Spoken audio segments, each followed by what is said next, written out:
آج ہم ایک ایسی نئی سروس پر بات کرنے والے ہیں جو شاید پاکستان میں سم خریدنے کا پورا طریقہ ہی بدل کر رکھتے، جی اور یہ سروس نادرا کی طرف سے آ رہی ہے۔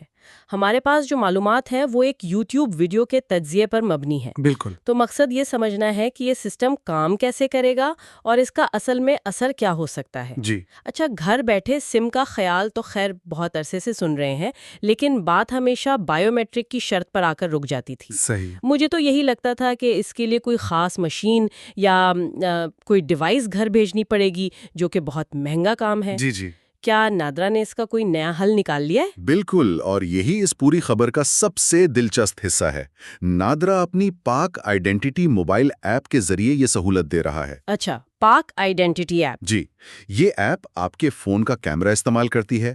وہ آپ سے آپ کے ہاتھ کی 4 انگلیوں کی تصویر ایک خاص طریقے سے لینے کو کہتی ہے، اوہ، اور پھر اس تصویر سے آپ کے فنگر پرنٹس نکال کر انہیں نادرا کے قومی ریکارڈ سے فوراً ملا لیتی ہے۔ اچھا، تو یہ کوئی بالکل نئی ٹیکنالوجی نہیں ہے؟ نہیں، بالکل نہیں۔ یہی سسٹم اب کئی بینک اکاؤنٹس کھلنے کے لیے بھی استعمال ہو رہا ہے۔ صحیح۔ یعنی یہ ٹیکنالوجی پہلے سے آزمائی ہوئی ہے۔ تو کیا موبائل سم کے لیے یہ سروس ابھی شروع ہو چکی ہے یا ابھی صرف اعلان ہوا ہے؟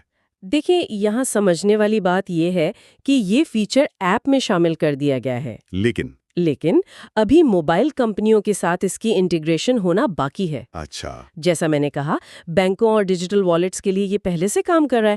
امید یہی ہے کہ اگلے کچھ ہی دنوں میں موبائل آپریٹرز بھی اس سسٹم کا حصہ بن جائیں گے۔ ٹھیک ہے، یہ تو سمجھ آ گیا کہ تصدیق گھر بیٹھے ہو جائے گی، لیکن تصدیق کے بعد اصل سم ہاتھ میں کیسے آئے گی؟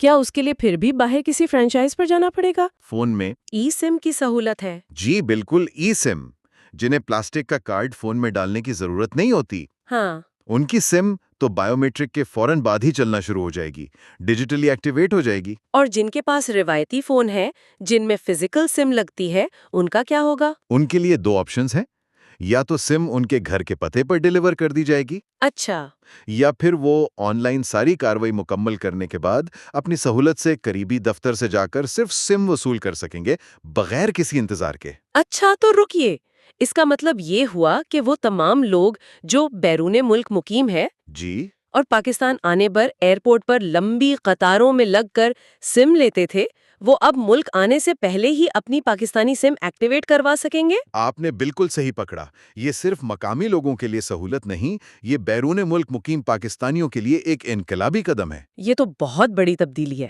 لیکن اگر ہم اسے بڑی تصویر میں دیکھیں تو یہ صرف خواتین کو سہولت دینے یا اوورسیز پاکستانیوں کی مدد کرنے سے کئی آگے کی بات ہے۔ یہ دراصل رسائی یعنی ایکسس کے مسئلے کو حل کر رہا ہے۔ یہ ان تمام لوگوں کے لیے ایک بڑی رکاوٹ دور کر رہا ہے جو کسی بھی وجہ سے باہر نہیں جا سکتے، بیماری، معذوری یا وقت کی کمی۔ یہ سہولت تو بہت زبردست ہے، لیکن کیا اس سے کوئی نئے مسائل بھی پیدا ہو سکتے ہیں، مثلاً سیکیورٹی کے حوالے سے؟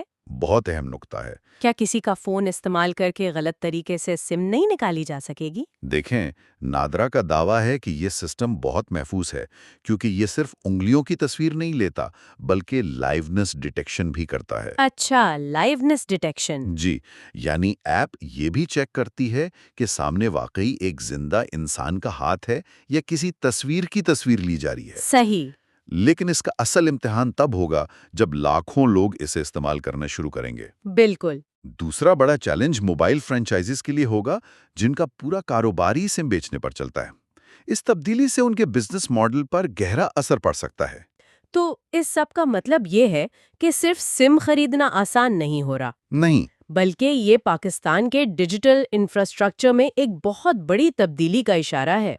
ہم دیکھ رہے ہیں کہ شناختی تصدیق کا پورا نظام اب فزیکل مراکز سے نکل کر ہر شخص کی جیب میں موجود فون میں منتقل ہو رہا ہے۔ بالکل، اس کا اثر صرف سم کارڈز پر نہیں بلکہ ہر اس سروس پر پڑے گا جس کے لیے شناختی کارڈ کی کاپی اور انگوٹھا لگانے کی ضرورت پڑتی ہے۔ صحیح۔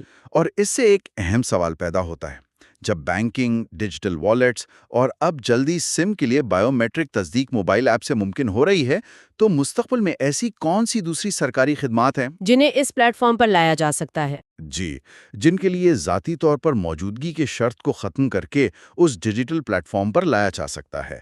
مثلاً کیا جائیداد کی منتقلی یا ووٹ کی تصدیق جیسے کام بھی مستقبل میں اسی طرح ممکن ہو سکیں گے؟ یہ وہ سوال ہے جس پر سوچنا چاہیے۔